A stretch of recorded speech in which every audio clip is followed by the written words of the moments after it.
Today, I will be exploring relational trauma and happiness with Trevor Rocca, Polyvagal and trauma-informed coach from Gibraltar. Hello, Trevor, and very welcome to our Open to Happiness podcast. Hi, thank you very much for having me. I'm excited to share this moment with you guys. Oh, thank you. Thank you for your time and for everything. So, Trevor, where shall we start? Would you like maybe to share a little bit about you? Who are you, and how was your journey in life so far? Well, I come from a very little town called Gibraltar. It's in the southern tip of Spain. It is actually British. So Yes. the accent comes from, I think, the neighboring country, which is Spain. So I've been brought up in a mostly Spanish household where everyone spoke Spanish. Yes. Um, and at the age of 15, 16, joined the army. I had a couple of careers in that space.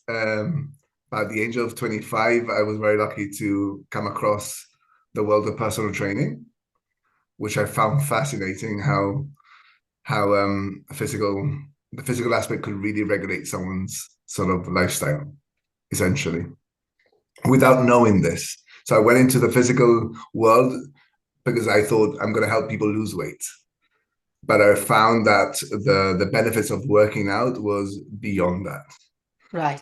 So after spending some time doing personal training, I found myself in a bit of a pickle because I was giving a lot of advice. We spend a lot of time as personal trainers. You spend a lot of time with clients in a very sort of personal space where clients do share. You become friends, and as a personal trainer, you tend to give advice. What I was noticing is the most of the advice I was giving, or sometimes it didn't make sense. I wasn't sure what I was saying. So in order to sort of be better at that, I guess, I did a master's in coaching and mentorship. And that really helped me. So I started moving away from the personal training into the coaching, executive coaching. And again, I came across a little block, and that was trauma. I found my clients coming with a lot of trauma and not being able to have that clear idea on goal setting. Why? Because that past was kidnapping the present moment. Right. So in the last couple of years, I've immersed myself completely in trauma work. I've done a couple of qualifications. I'm working with incredible, amazing people around the world. I've been extremely lucky that I think we come together in the trauma industry. We always come together to support each other, and that's been incredible. So now I'm here. I'm working with one client at a time. I become their companion. I become the person that regulates them. I become the person that is willing to say what not everyone is willing to tell them. And I support them through a period of time. So my contracts are normally from 6 months to 12 months. With my current client, who is extremely special, I've been here for 2 years now. Wow, that sounds fantastic. It's quite unusual, really, in this space Yes, of healing to have such long-term commitment I as a agree. professional yourself, but also for the Mm, client to mm, embark on such long-term commitment mm, because it can be a little bit frightening for people beyond the financial cost and different other logistic aspects, you know. mm, I wonder how they cope with having someone really there for them for such a long mm. time. I suppose there are benefits, but also times of resistance. I'm just assuming. Absolutely. I'm assuming. Absolutely. I know, absolutely. And what we come across is we developed each other's personalities as we go along. As we know, we're not the same person that we were yesterday. So in the space of 2 years, a person changes. And one of the things that I'm big on is psychoed, and that means psychoeducational therapy. My clients will speak to me now as if they were trauma informed themselves. They will actually say, "Hey, I'm in my sympathetic nervous system today. I'm fight or flight, and I'm trying to regulate, and I'm trying to go into ventral, and I feel my stomach. That could be dorsal, and the language used in that space is very psychoed, which I love. One of the things that I have learned in my practice is if understanding is there, self-blame and shame disappear. So once they understand what's actually going on with them from a neurobiological perspective or even from a body to mind perspective, they feel a bit that there's a state of compassion that comes in and say, okay, just be compassionate with yourself. It's okay, you're human. You're going through all of this and your nervous system is showing up. So when I get that call at maybe 2 o'clock in the morning and I say, hey, what's going on? They'll be like, I'm just woken up and I can't sleep, and my heart rate is going, and I feel like I'm in this state. So we work on tools to regulate. Really beautiful. I can't wait to dive a little bit deeper into this and find out how you're working and what was the results that you're getting. So you find it attractive in a way to be in the healing world very early in life. Was there anything in particular that prompted you into choosing personal training, working with the body first? Not necessarily. I think it was more of a career move, if I'm very honest. I've always been quite sporty, ex-army, fit. I knew that it worked for me. At the age of 16, I remember there used to be this gym around the corner from my house, and I couldn't afford to go to the gym. So I used to sneak in at like 5:30 in the morning to do a workout in the gym. So it's always been part of my life, the physical aspect of it. Little did I know that this was going to open up for me a career on healing. In my wildest dreams, I could have thought the relationship between mind and body was there. I didn't have the education to be able to understand that. So yeah, I was very grateful for that. Yes, Well, things happen for a reason, and absolutely, even though the most difficult and challenging aspects of our lives bring a little absolutely. bit of wisdom and a bit of lesson if we are willing to look and see.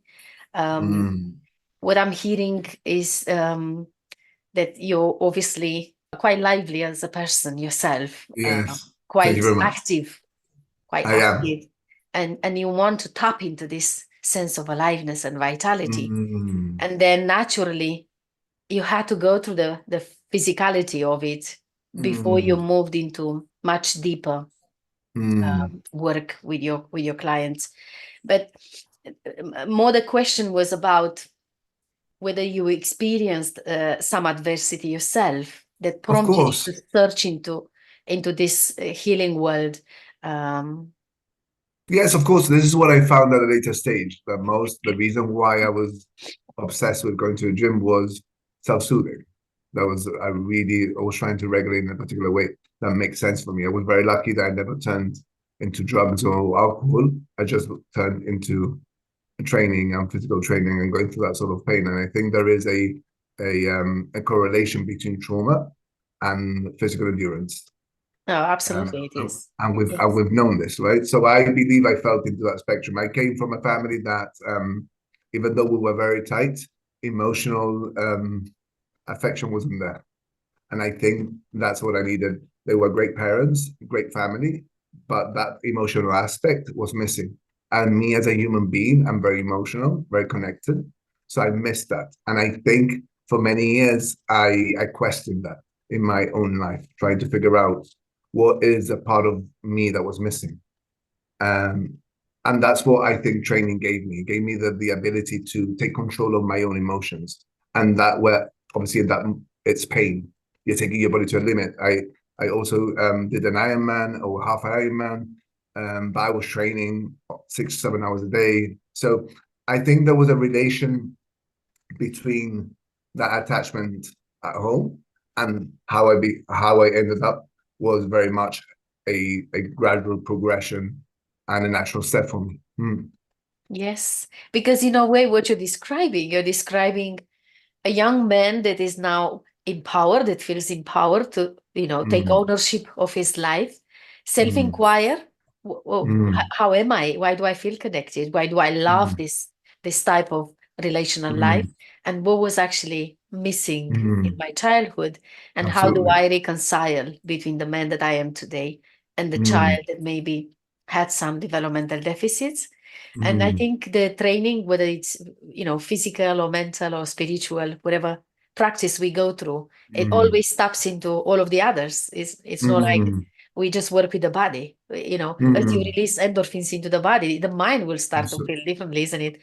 And as you work a serotonin, little bit with the mind, the body will also, yes, experience a different kind of boost. And so what you're doing, you're talking about a sense of relational trauma that didn't happen with intention.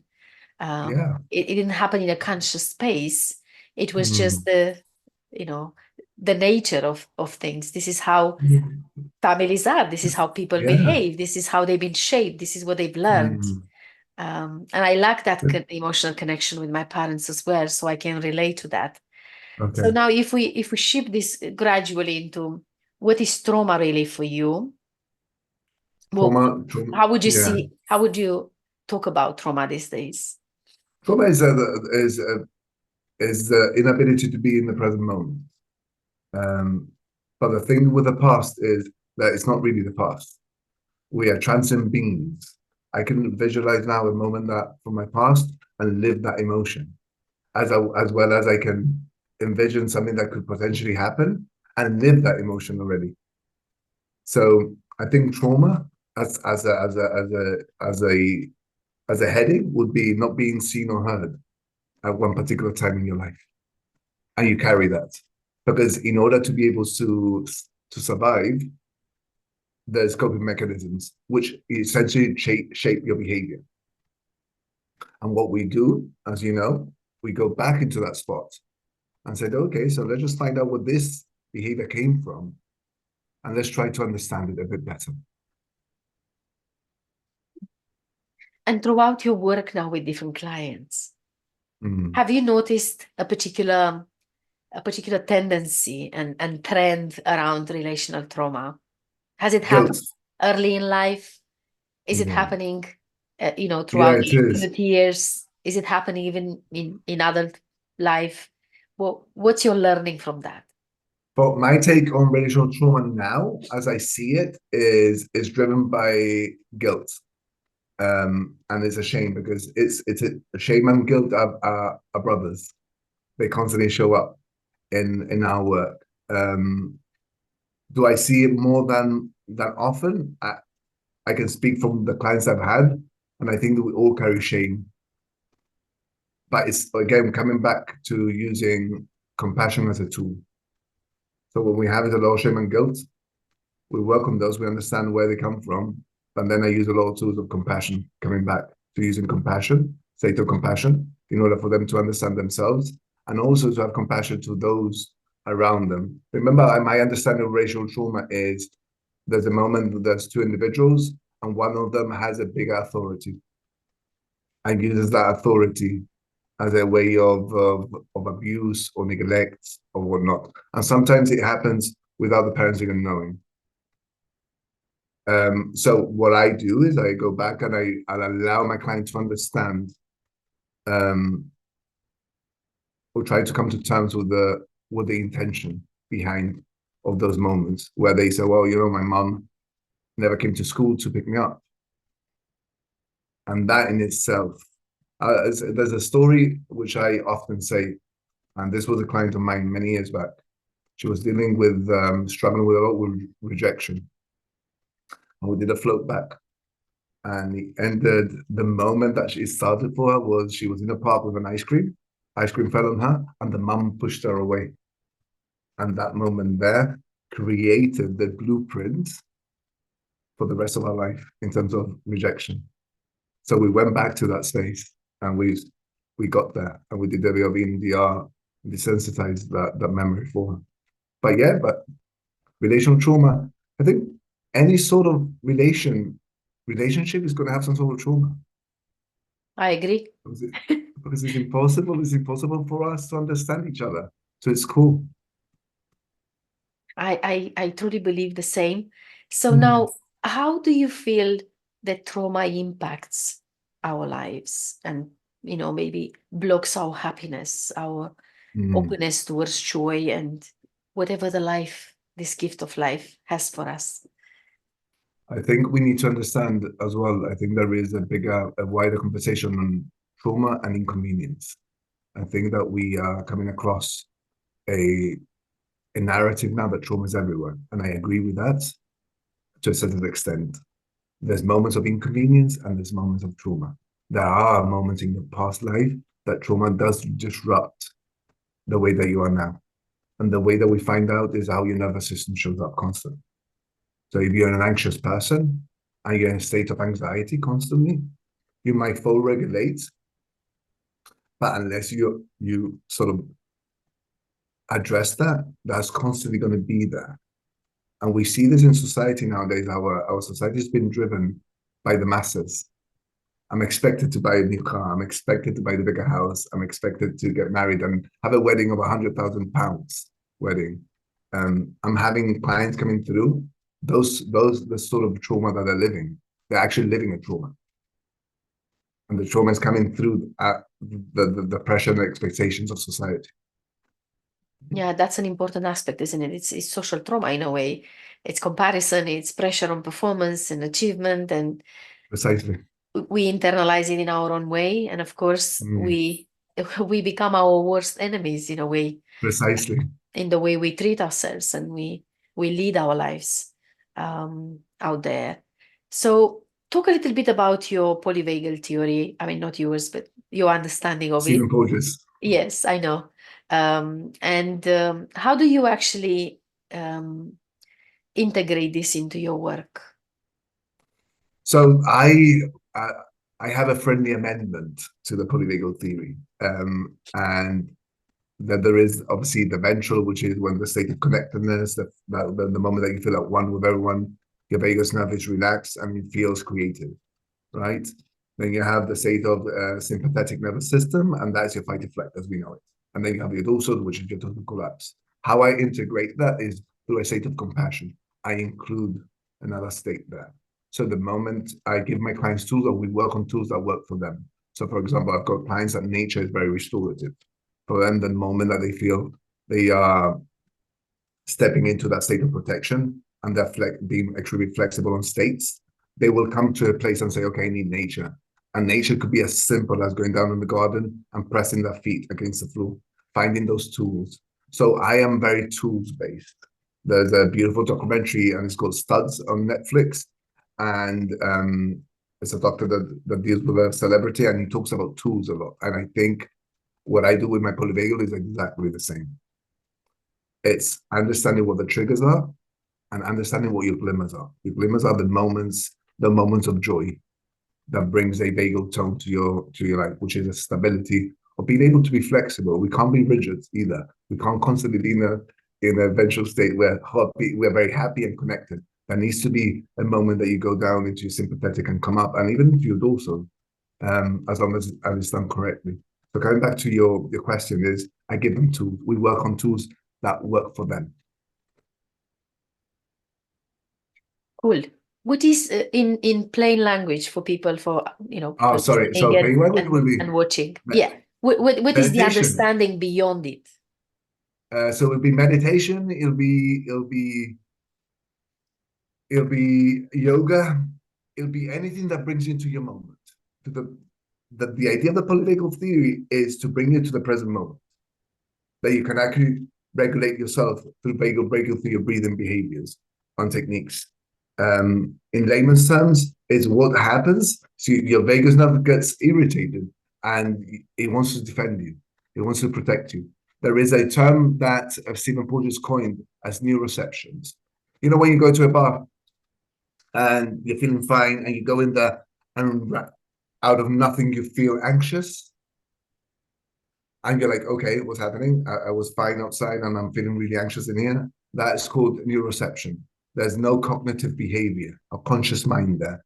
That is your subconscious showing up in order to protect you. There's something within that space that comes from your past that's showing up here. So what do? We give them tools. So if you find yourself in this situation again, have something in your pocket where you can hold. And there's a lot of clients that carry coins nowadays, and they use the coins in order to regulate them. I come back to the same thing. I come back to tools are crucial for regulation. So we start from the premises that if we have a traumatic response, if there is a trigger in this present moment of something that has been left unhealed, unresolved from the past, if it's a flashback to something or whatever it is, a reminder of something that happened at an unconscious level, there will be physiological changes within us. Absolutely. And we will enter a Absolutely. state of dysregulation from the nervous system down to the vagus nerve. And then obviously the person will experience a state that is quite unpleasant, quite unstable, quite not in balance, right? Mm. And how do we really, what kind of tools do you use in your work to help people heal and maybe manage, like you said, you give them tools to manage their trauma. You don't really work on healing. So what kind of tools do you give them? What do they learn? Well, we need to understand that trauma for me, has like 6 points. It's got physiological, it's got psychological, emotional, social, mind, body, and metaphysical. And in all those stages, they will require different tools. Most of the tools I give my clients is vagal breaking, which is the breathing techniques, which are crucial in terms of if you are in a space where you can't really go into nature or you can't go for a run, whatever works for the person.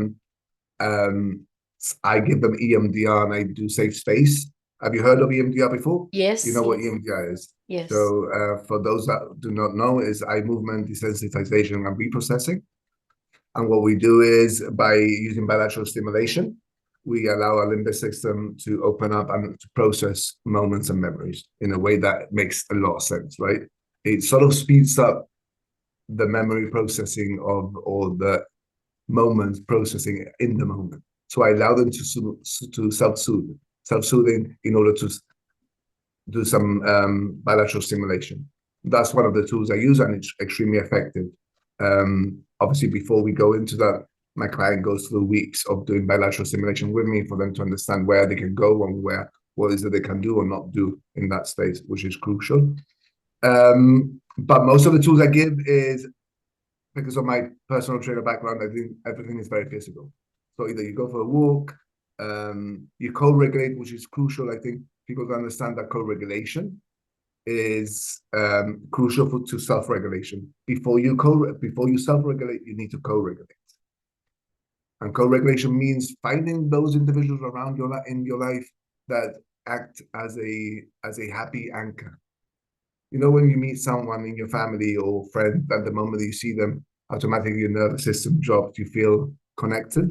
Those are the people that you need in your speed dial. Those are the people that you need to send a message to and say, hey, I've chosen you as one of my eventual anchors. And would you mind that if I go through this space, would you mind if I reach out to you? Because I know that speaking to you allows me to regulate. So my clients have what they call is a square squad, and they identify individuals which they can reach out in moments of distress, which is crucial. It is important indeed, because I think without this modulation between us, because we impact each other, isn't it? We do really co-regulate our internal functioning, not just at the nervous system level, but all of the other systems in us actually Absolutely. synchronize and vibrate with each other. It's a very good So point. it's so important to really have that kind of support. So you're talking about working with the body, re-embodying our lives, being back home, becoming aware of what's going on in here. Also being out in the nature. It's so beautiful. Your practice is very holistic. So going out into the Yes. nature, reconnecting back with the source of everything, and then having someone there to offer you the support, where you feel a little bit held, you feel a little bit contained, and you enjoy that, because that's actually healing your developmental deficit that has created a trauma in the first place. It's a beautiful way of working with clients. And what are the results generally? What do you see happening when you give people these tools, and what's happening really? It's so interesting because what I found in the last maybe 2 or 3 years is they get a superpower. It's a power of regulation, I call it. And the moment that they are feeling dysregulated, there's a they find a purpose to regulate. It's beyond me. Like they might be in a moment of stress and I could see them laughing, but they say, okay, I know what I'm doing. I'm going to take care of this in this particular way. And it's extremely empowering where you say, okay, this person came to me from a place of being all over the place, having a very unhealthy diet, la la la. And now every time she finds a nervous system showing up, she'll be eager to find out how quick she can regulate. And she'll call me and said, hey, I had a panic attack. And within 5 minutes, I was fine because I did this, and the other. So they find that purpose. And I think one of um, goals, my biggest goals within the next year is to get this word called stress out of our vocabulary, because I want them to start calling it dysregulation. If we get clinicians to call it dysregulation instead of stress, I can guarantee you 70% of the patients that go into a GP will take it as a mean, as a purpose, and saying, hey, okay, I'm dysregulated, I can regulate. Whereas now what we're finding is people are going into GPs and saying, okay, you're stressed, take two tablets. But we can sort of educate people that the moment that you're dysregulated, we can regulate you by just in a holistic approach. That would be my goal for 2024, I think. I'm pushing this really hard right now. Wow, this sounds fantastic, Trevor. Honestly, it does. Thank Because you. in a way, making the distinction between stress and dysregulation, it's absolutely essential. It's bringing the power back to the individual, isn't it? Precisely. Because in the eyes of stress, what you make of stress, Precisely. if you think of stress as being there, unavoidable, you can do nothing about it. That means Mm, you've already given up, your power to whatever might happen, to whatever forces outside of you that might impact your life. But if you look mm, at this as being whatever happens, we don't name them, whatever they are. Either it's in the outside world or in our internal functioning, it is mm, a sense of dysregulation, which mm. reminds me that I have the power, I have the way, I have the Purpose. means to rebalance myself. And I think Mm, that the this old story that we developed in the modern world around stress is necessary, stress is actually quite good for different reasons. Stress will always be there. I think it's a myth in a way if you think about it, because yes, the world is life is unfolding, the world is moving, many things mm. happen, some of them would be pleasant, others maybe a bit unpleasant if you want to label them, but beyond that, you will always have the ability, the capacity to move up and down in your Precisely. functioning. And it's not important if you if you are exposed to stress, or not. What's important is that you create a bandwidth of Precisely. self-regulation where The you window of can return. tolerance. You can The return. window of tolerance is crucial. I think that coming back to what you just said, to add on that, I completely agree with this. And I think the word stress has been has been misunderstood as discomfort, or discomfort as stress. It's okay to be in a very uncomfortable situation as long as you're growing, because that's the reality of life. But let's not call it stress. Right now, what you're going through a moment that you're readapting. People still call it stress, and they give this promotion to stress as a good thing, but really it's not. So you might be dysregulated, of course, because you're adapting to a new thing in your life. That's okay. But we're going to find regulation through this new thing that you're doing. And it's all about finding the tool to regulate you whilst you go through that discomfort to get you to the next stage. And that could be university, it could be medical school, it could be anything, buying a new house, getting into a new mortgage, it could be anything that could potentially dysregulate you. Okay, this is discomfort, it's inconvenient. Let's keep on pushing on regulation. Let's try and get you to a place where on a daily basis you come to terms to your present moment. Okay, you've got the power, like you just said, I've got the power to be able to regulate. The moment that you teach someone that they have the power, they will maximize that. And this is what I've learned. Coming back to the question, is what have I seen? I've seen people being extremely proud of regulation. Like I've got my client now, and he'll call me and say, Trev, I was in a bad place this morning. Didn't call you, didn't text you. I regulated myself, went down to the beach, and I just sat there and regulated myself for 5 minutes. We live right beside the beach. I'll be like, amazing, well done to you. You need me less now. And he'd be like, yeah, great. And I think it's important for us to have that as clinicians. Absolutely. So wonderful. It is indeed, because sometimes we forget that we have this resource in us, Mm, because we follow the mind and that kind of, incessant trail of thinking. We just keep following. We don't really take a moment to be present to what's unfolding right now and come in yeah. touch with this. And I think the power of mindfulness and presence,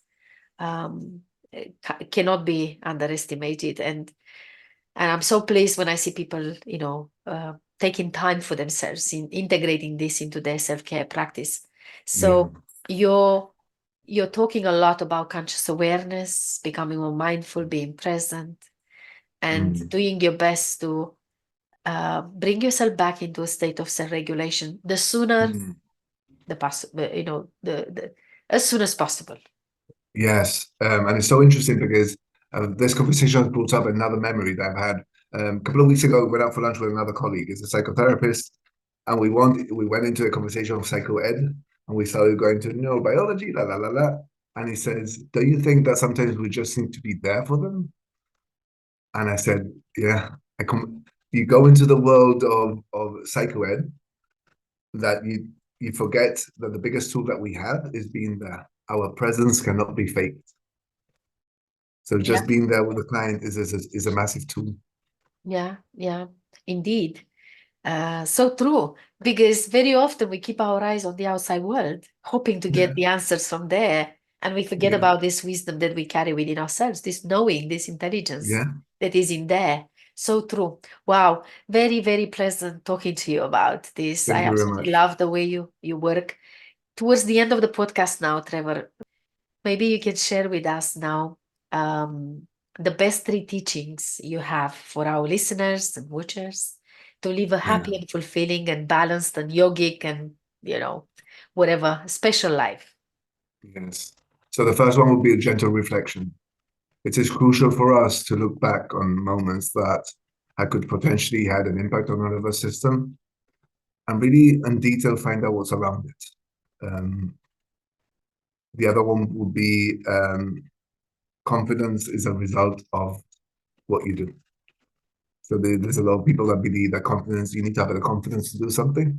I think confidence is as a result of doing something. And the last one, which is very dear to me, which is you're human. It's okay. We're human. It's okay. It's okay to feel what you feel. It's okay to be where you are. As long as you know, coming back, that you have the tools to be able to find more. Beautiful. So gentle reflection. I think self-reflection is essential for all of us, irrespective of whether we're working with Fantastic. trauma or just we're dealing with something that is happening right now. Mm. Confidence arises from your own actions, which means it's up to you really if you want to, to feel Yeah. confident in this very moment, and that's Mm. going to influence the outcome of your life. And then be Mm. human. It's okay to go through this. It's in a way it's the surrender to what is and the acceptance of the Compassion. the nature of life, Mm. which makes it much easier to actually move into a state of learning and forgiveness and That's it. healing and There we go. transformation. Beautiful. That's it. Yeah. Oh, Trevor, thank you so much. It's been amazing to chat with you. Many thanks for your It's a time. thing. Many thanks for the wisdom you share with everyone, for your teachings. Where can people find out a bit more about you if they want to work with you or check out your work? Well, LinkedIn. Go onto my LinkedIn. I normally post every couple of days a little quote or a little story. But yes, through that. I've got a little website, but I don't rarely use it because I do believe that connection happens with conversations. So if they want to reach out, come and reach out. We'll have a chat. Let's see where we go with it. Brilliant. Thank you so much, Trevor. Thank you very much. I appreciate that.